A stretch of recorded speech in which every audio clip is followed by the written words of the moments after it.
السلام علیکم ورحمۃ اللہ وبرکاتہ۔ محترم سامعین کرام و ناظرین کرام، امید ہے کہ آپ بخیر ہوں گے۔ اللہ تبارک و تعالیٰ کا بے انتہا فضل و کرم ہے اور اس کی مہربانی ہے کہ اس نے ہم تمام کو اپنے حبیب صلی اللہ علیہ وسلم کی امت میں پیدا فرمایا اور ہمیں علم دین حاصل کرنے کی توفیق عطا فرمائی۔ جیسا کہ آپ حضرات کو معلوم ہے کہ احادیث کا سلسلہ جاری ہے کہ ہم احادیث کو سنتے ہیں، اس کے ان کے الفاظوں کو یاد کرتے ہیں اور سمجھتے ہیں اور اس کے مطابق عمل کرتے ہیں۔ تو آئیں اسی سلسلے کو برقرار رکھتے ہوئے اگلی حدیث ہم پڑھیں گے، مشکوٰۃ شریف کتاب الایمان کی جو باقی ہیں۔ تو 20 حدیثیں آپ حضرات سن چکے ہیں اور 20 حدیثوں کا ترجمہ آپ معلوم کر چکے ہیں، اور اس کے بعد اب 21ویں حدیث سے جو ہے شروع کی جا رہی ہے۔ آئیں شروع کرتے ہیں۔ بسم اللہ الرحمن الرحیم۔ وعن معاذ رضی اللہ عنہ قال، حضرت معاذ رضی اللہ تعالی عنہ سے مروی ہے کہ انہوں نے فرمایا، کنت میں تھا میں رہا، کانا یکون سے کانا سے فعل ماضی ہے، متکلم کا صیغہ ہے، کانا کانا کانو کانت کانتا، کننا کنت کنتما کنتم کنتی کنتما کنتنا، کنت میں تھا میں رہا، کہاں؟ ردف النبی صلی اللہ علیہ وسلم، حضور اکرم صلی اللہ علیہ وسلم کے پیچھے، سواری کے پیچھے،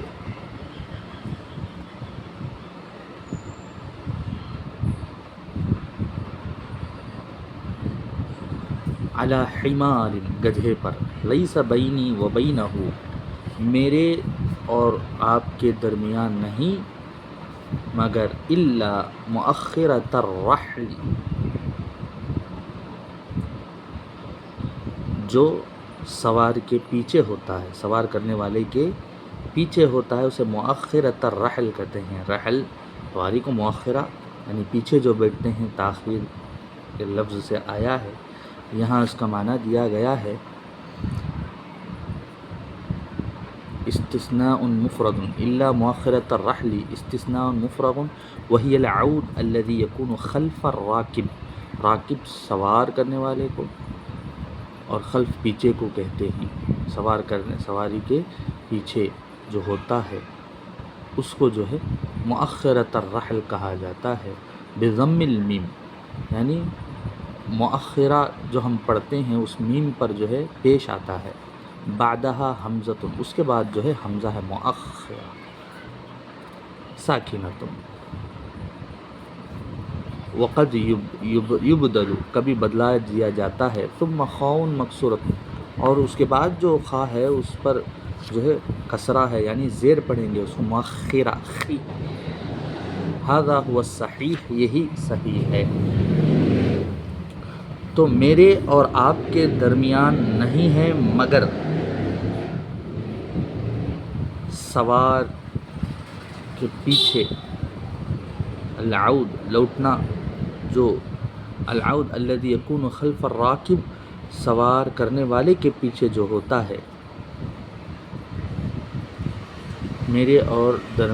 آپ کے درمیان نہیں ہے مگر سوار کرنے والے کے پیچھے جو ہوتا ہے۔ فقال یا معاذ، حضور صلی اللہ علیہ وسلم نے فرمایا، اے معاذ،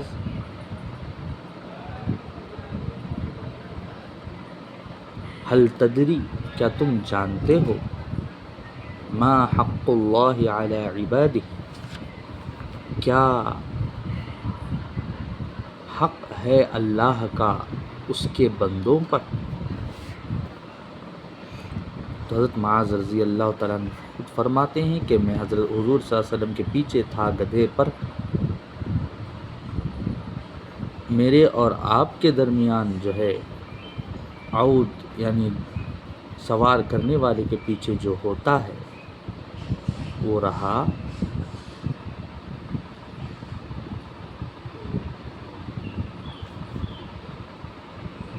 سوار کرنے والے کے پیچھے الا مؤخرۃ الرحل،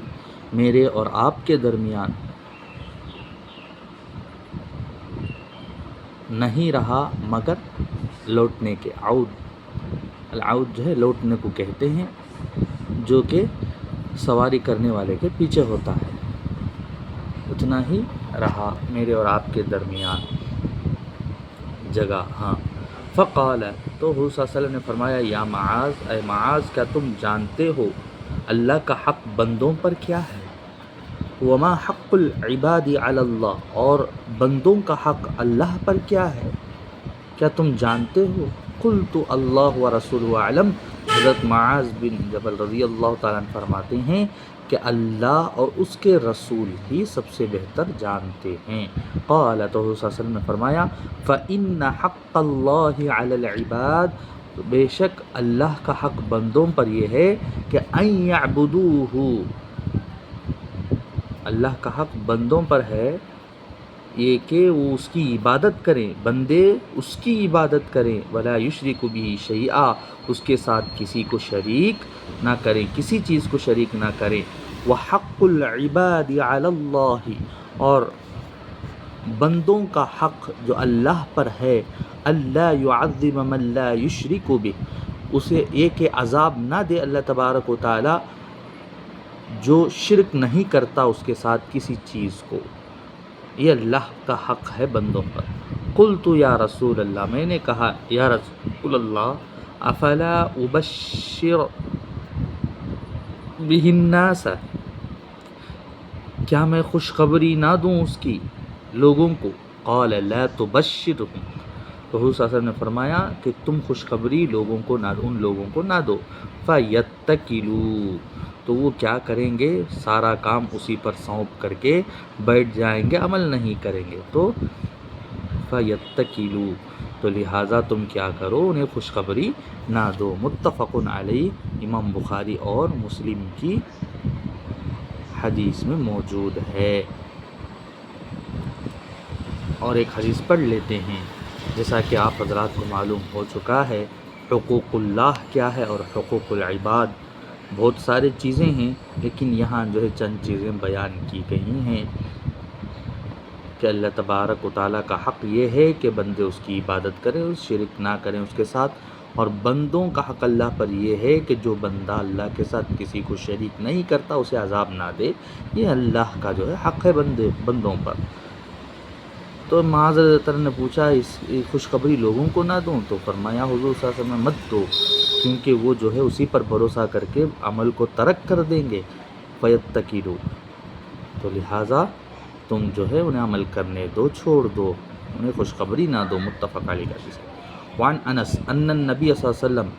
حضرت انس رضی اللہ تعالیٰ عنہ سے مروی ہے کہ بے شک حضور اکرم صلی اللہ علیہ وسلم و معاذ ردیفہ، معاذ رضی اللہ تعالیٰ عنہ آپ کے پیچھے تھے، علی الرحل، سواری پر۔ قال، تو حضور صلی اللہ علیہ وسلم نے فرمایا یا معاذ، اے معاذ رضی اللہ عنہ۔ قال، تو حضرت معاذ رضی اللہ عنہ نے فرمایا لبیک یا رسول اللہ وسعدیک، ہاں یا رسول اللہ، حاضر ہوں یا رسول اللہ، حاضر ہوں۔ وسعدیک یا رسول اللہ،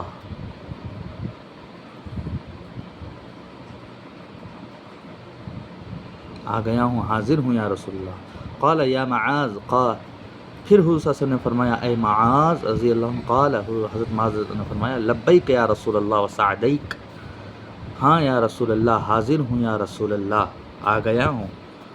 وسعدیک، قال، پھر فرمایا حضور صلی اللہ علیہ وسلم یا معاذ، قال، حضرت معاذ کو پکار کر کے فرمایا، تو حضرت معاذ نے فرمایا لبیک یا رسول اللہ وسعدیک، ہاں یا رسول اللہ، حاضر ہوں، آ گیا ہوں یا رسول اللہ۔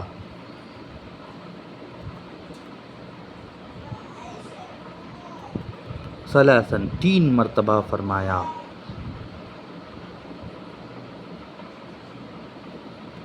قال ما من احد یشہد،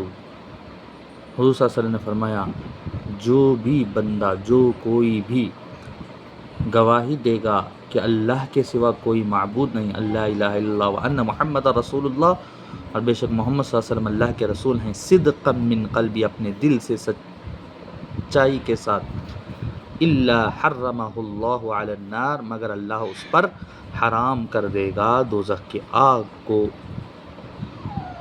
دوزخ کی آگ پر اس کو حرام کر دے گا۔ قال،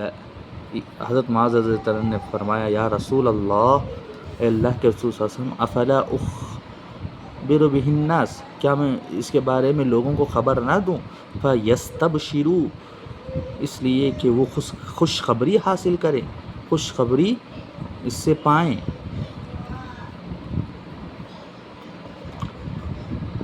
قال، تو حضور صلی اللہ علیہ وسلم نے فرمایا اذن یتکلوا، حرف جواب، اگر تم خوشخبری دے دو گے، سنا دو گے لوگوں کو، تو اسی پر جو ہے بھروسہ کر کر کے بیٹھ جائیں گے اور لوگ عمل نہیں کریں گے۔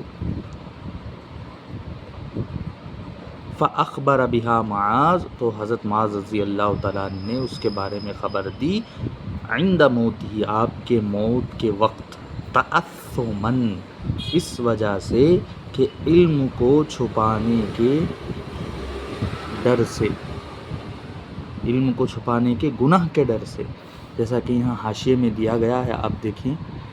5 نمبر کے، تعثما مفعول لہو ہے، اے تجنبا، اجتناب کرتے، و تحذرا عن اسم کتم العلم، ڈر کی وجہ سے علم کے چھپانے کے گناہ کی وجہ سے ڈرتے ہوئے انہوں نے خبر دے دیا۔ اذ فی الحدیث، جبکہ حدیث میں آیا ہے، من کتم علما، جو علم کو چھپائے گا، الجم، من کتم علم الجم بلجام من النار، الجم، جو بھی علم کو چھپائے گا، الجم، لگام پہنایا جائے گا، آگ کے لگاموں میں سے ایک لگام اس کو پہنا دیا جائے گا۔ تو لہٰذا علم کو چھپانا نہیں چاہیے، جو علم تمہیں معلوم ہے وہ لوگوں کو سکھا دینا چاہیے، بتا دینا چاہیے، جیسا کہ یہ حدیثیں آپ حضرات سن رہے ہیں، جو ہمیں معلوم ہے وہ آپ تک پہنچانے کی ہمیں کوشش کر رہے ہیں۔ تو لہٰذا آپ حضرات جو ہے اس علم کو جو ہے جان کر، حدیث کو پڑھ کر اس کے مطابق عمل کریں، تاکہ آخرت کے لیے ذخیرہ ہمارے لیے تیار ہو جائے، اور اللہ تبارک و تعالیٰ علم کو چھپانے کے گناہ سے ہمیں دور کر دے، اور علم کو چھپانا گناہ ہے تو اس گناہ سے اللہ تعالیٰ ہمیں بری فرمائے، اور لوگوں تک پہنچانے کے اللہ تعالیٰ توفیق عطا فرمائے، جیسا کہ ہمارے آقا نے فرمایا بلغوا عنی ولو آیۃ، کہ مجھ سے جو ہے ایک ہی نشانی صحیح میرے بارے میں پہنچاؤ لوگوں تک، بلغوا عنی، پہنچاؤ، تبلیغ کرو مجھ سے میرے بارے میں، ولو آیتن، اور اگرچہ کہ ایک ہی نشانی کیوں نہ ہو، ایک ہی آیت کیوں نہ ہو، ایک معجزہ کیوں نہ ہو، بتاؤ۔ تو آیتن کا معنی آیت ہے، نشانی ہے، علامت ہے، اس کے بعد جو ہے معجزہ بھی ہے آیتن کا معنی، تو لہٰذا مجھ سے ایک بھی کیوں نہ ملا ہو اس کو پہنچاؤ، میرے بارے میں ہو۔ تو آئیں اور ایک حدیث پڑھ لیتے ہیں۔ وعن ابی ذر رضی اللہ عنہ، حضرت ابو ذر رضی اللہ تعالیٰ عنہ سے مروی ہے کہ قال اتیت النبی صلی اللہ علیہ وسلم، کہ انہوں نے فرمایا کہ میں حضور صلی اللہ علیہ وسلم کے پاس آیا، وعلیہ ثوب ابیض، وعلیہ ان پر، یعنی حضور صلی اللہ علیہ وسلم پر اجلا کپڑا تھا، وہو نائم، اور وہ آرام فرما رہے تھے، ثم اتیتہ، پھر میں آیا آپ کے پاس، وقد استیقظ، آپ جو ہے جاگے ہوئے ہیں، فقال، تو فرمایا، ما من عبد، تو حضور صلی اللہ علیہ وسلم نے فرمایا جو بھی بندہ قال، کہے گا لا الہ الا اللہ، اللہ کے سوا کوئی معبود نہیں، ثم مات، پھر وہ انتقال ہو جائے گا، علی ذالک، اس پر وفات پائے گا، مگر الا دخل الجنت، مگر وہ جنت میں داخل ہوگا۔ قلت، میں نے کہا، میں نے پوچھا حضور صلی اللہ علیہ وسلم، وَإِن زنا وَإِن سرق، اگرچہ کہ اس نے زنا کیا ہو اور اگرچہ کہ اس نے چوری کیا ہو. قال تو حضور صلی اللہ علیہ وسلم فرمایا وَإِن زَنَا وَإِن سَرَقَ اگرچہ کہ وہ زنا کیا ہو اور اگرچہ کہ وہ چوری کیا ہوا ہو تو وہ جنت میں داخل ہوگا. پھر میں نے پوچھا قلت وَإِن زَنَا وَإِن سَرَقَ اگر وہ زنا کیا ہو اور اگر وہ چوری کیا ہو تو بھی داخل ہوگا. قال حضور صلی اللہ علیہ وسلم فرمایا وَإِن زَنَا وَإِن سَرَقَ اور اگر اس نے زنا کیا ہو اور اگر اس نے چوری کیا ہو. پھر میں نے پوچھا قلت میں نے کہا وَإِن زَنَا وَإِن سَرَقَ اگر زنا کیا ہو اور اگر چوری کیا ہو تب بھی داخل ہوگا جنت میں. قال حضور صلی اللہ علیہ وسلم نے فرمایا وَإِن زَنَا وَإِن سَرَقَ کہ اگرچہ کہ وہ زنا کیا ہو اگرچہ کہ وہ چوری کیا ہو جنت میں داخل ہوگا. عَلَى رَغْمِ أَنْفِ أَبِي ذَرٍ ابو ذر کے ناک خاک آلود ہونے پر خاک آلود ہو جائے. وَكَانَ ابو ذر اور ابو ذر رضی اللہ عنہ تھے جب بھی حدیث بیان کرتے تھے اذا حدث بهذا اس کے بارے میں تفاخراً فخر کرتے ہوئے کہتے تھے قال وَإِن رَغْمَ أَنْفِ أَبِي ذَرٍ کہ ابو ذر کے ناک خاک آلود ہو جائے. متفق علیہ کی حدیث ہے. بخاری اور مسلم دونوں اماموں نے اس حدیث کو درج کیا ہے. تو محترم سامعین کرام ناظرین کرام آپ نے اس حدیث کو پڑھا اور سنا کہ لا الہ الا اللہ جو کہتا ہے اور اس کے بعد وہ وفات پا جاتا ہے اس پر مر جاتا ہے تو وہ جنت میں داخل ہوگا اگرچہ کہ زنا کیا ہو اگرچہ کہ چوری کی ہو. 3 مرتبہ حضرت ابو ذر نے پوچھا تو 3 مرتبہ بھی یہی ہمارے آقا نے فرمایا تاکید کے ساتھ. یہ 3 مرتبہ کی جو بات ہے تاکید اور پختگی کے ساتھ اگرچہ کہ گناہ کیوں نہ کیا ہو اللہ تعالیٰ اسے ضرور جنت میں داخل کرے گا لا الہ الا اللہ پڑھنے پر. اور اس کے بعد جو ہے جب یہ حضور صلی اللہ علیہ وسلم نے کہہ دیا ہے اگرچہ زنا کرو اگرچہ چوری کرو اس کا مطلب یہ نہیں کہ ہم زنا اور بھی زیادہ کرتے جائیں گے گناہ کرتے جائیں گے. ایسا نہیں ہے. ہو جاتا ہے تو اللہ تبارک و تعالی معاف کرنے والا ہے ہر گناہ کو سوائے شرک کے جیسا کہ اللہ تعالیٰ نے قرآن مجید کے اندر فرمایا ہے. تو یہ بات حضرت ابو ہریرہ جو ہے کہا کرتے تھے علی رغم انف ابی ذر. اس حسن نے فرمایا کہ ابو ذر کے ناک خاک آلود ہونے پر. وکان ابو ذر اذا حدث بهذا اور ابو ذر رضی اللہ عنہ جب بھی یہ حدیث بیان کرتے تھے اس کے بارے میں تفاخراً نیچے دیا گیا ہے تفاخراً فخر کے طور پر. قال کہتے وَإِن رغم انف ابی ذر کہ ابو ذر کے ناک خاک آلود ہو اگر. متفق علیہ امام بخاری اور مسلم دونوں نے اس حدیث کو روایت کیا ہے.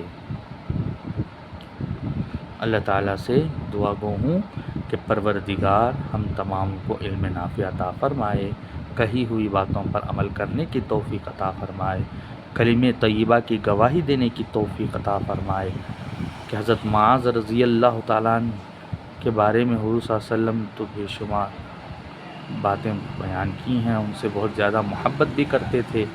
اسی وجہ سے ہمارے آقا نے فرمایا کہ یا معاذ واللہ انی لأحبک اے معاذ اللہ کی قسم میں تم سے محبت کرتا ہوں. اور تم فقل دبر کل صلاۃ ہر نماز کے بعد یہ کہا کرو اللہم اعنی علی ذکرک و شکرک و حسن عبادتک. یہ دعا ہمارے آقا نے سکھائی. تو حضرت معاذ رضی اللہ تعالیٰ عنہ جو ہے یہ حدیثیں بیان کرتے پہلی حدیث بیان کی ہیں اور اس کے بعد جو ہے حضرت انس رضی اللہ تعالیٰ عنہ بیان کرتے ہیں کہ معاذ رضی اللہ عنہ پیچھے تھے اور معاذ رضی اللہ عنہ کو بلایا تو لبیک و سعدیک یا رسول اللہ آپ نے کہا ہاں حاضر ہوں یا رسول اللہ آ گیا ہوں یا رسول اللہ. تو دیکھیں کہ حضرت معاذ رضی اللہ عنہ کا عقیدہ یہ ہے کہ لبیک کہیں حضور صلی اللہ علیہ وسلم کے بلانے پر اور یا رسول اللہ کہیں اور اسی طریقے سے وہ سعدیک کہیں ہاں حاضر ہو گیا ہوں سعادت حاصل کیا ہوں آپ کی بارگاہ میں حاضر ہونے کی. یہ حدیث جو ہے حضرت انس رضی اللہ عنہ نے روایت کی ہے حضرت معاذ رضی اللہ تعالیٰ عنہ کے بارے میں. اور حضرت معاذ رضی اللہ عنہ جو ہے وہ جو باتیں حضور صلی اللہ علیہ وسلم نے بتائی تھیں اس کے بارے میں نہ بتاتے لیکن علم کو چھپانے کی گناہ کے ڈر سے جو ہے آپ نے موت کے وقت بتا دیا ہے۔ تو لہٰذا میں آپ تمام حضرات سے درخواست کروں گا کہ ان باتوں کو، ان حدیثوں کو پڑھ کر کے جو ہے، جان کر کے جو ہے عمل کریں، اور اللہ کا حق بندوں پر کیا ہے اور بندوں کا حق اللہ پر کیا ہے، یہ بھی حدیث ہم نے حضرت معاذ رضی اللہ عنہ کی روایت کردہ حدیث سے سنا ہے کہ اللہ کے ساتھ کسی کو شریک نہ کریں، اس کی عبادت کریں، یہی بندوں کا حق ہے اللہ پر، شرک ہرگز نہ کریں، خاص کر شرک کے بارے میں فرمایا، اور اللہ کا حق یہ بندوں پر کہ جو شرک نہیں کرتا اس پر عذاب بھی نہ کرے۔ تو دیکھ لیں کہ ہمیں چاہیے کہ اللہ کے ساتھ کسی بھی چیز کو شریک نہیں کرنا چاہیے۔ ہر چیز سے بڑا اللہ ہے، ہر چیز سے بڑا اللہ ہے۔ ساری کائنات بھی اس کے سامنے جو ہے مچھر کے پر کے برابر بھی نہیں ہے، جیسا کہ حضور صلی اللہ علیہ وسلم کی حدیث ہے، لو كانت الدنیا تعدل عند اللہ تعالی جناح بعوضۃ، اگر مچھر کے پر کے برابر بھی یہ دنیا ہوتی اللہ کے نزدیک، لما سقا کافرا منہا شربۃ ماء، تو اللہ تبارک و تعالی جو ہے کافر کو ایک گھٹ پانی بھی نہیں پلاتا، ایک گھٹ پانی بھی کافر نہیں پیتا۔ تو لہٰذا یہ دنیا جو بہت چھوٹی ہے، تو سوچ کر کے دیکھیں اللہ تبارک و تعالیٰ کی ذات کتنی بڑی ہوگی، کیسی ہوگی، جدھر بھی دیکھیں اللہ ہی کی ذات ہے، فَإِنَّمَا تُوَلُّوا فَثَمَّ وَجْهُ اللَّهِ، جدھر بھی تم پھرو اللہ ہی کی ذات ہے، وَهُوَ مَعَكُمْ أَيْنَمَا كُنْتُمْ، تم جدھر بھی رہو اللہ ہی تمہارے ساتھ ہے، تم تنہا ہو تو تمہارے ساتھ اللہ ہے، جہاں بھی جاؤ اللہ تمہارے ساتھ ہے، وہ تمہارے جو ہے ساتھ کو نہیں چھوڑتا ہے، تم اسے بھول جاؤ تب بھی وہ تمہارے ساتھ ہے، تم اسے یاد کرو تب بھی وہ تمہارے ساتھ ہے، تم برا کہو تب بھی تمہارے ساتھ ہے، اچھا کہو تب بھی تمہارے ساتھ ہے، چھپ کر کرو تب بھی تمہارے ساتھ ہے، ظاہر کر کے کرو اللہ تب بھی تمہارے ساتھ ہے۔ تو لہٰذا اللہ تبارک و تعالیٰ کو ہر وقت حاضر و ناظر جانتے ہوئے رہنا، یہ بہت بڑی تقوی کی بات ہے، اور تقوی والی زندگی گزارنا چاہیے۔ اللہ تعالیٰ ہم تمام کو تقوی والی زندگی گزارنے کی توفیق عطا فرمائے، اور اسی طریقے کی ویڈیو کو لے کر اگلی حدیث بنانے تک مجھے اجازت دیں۔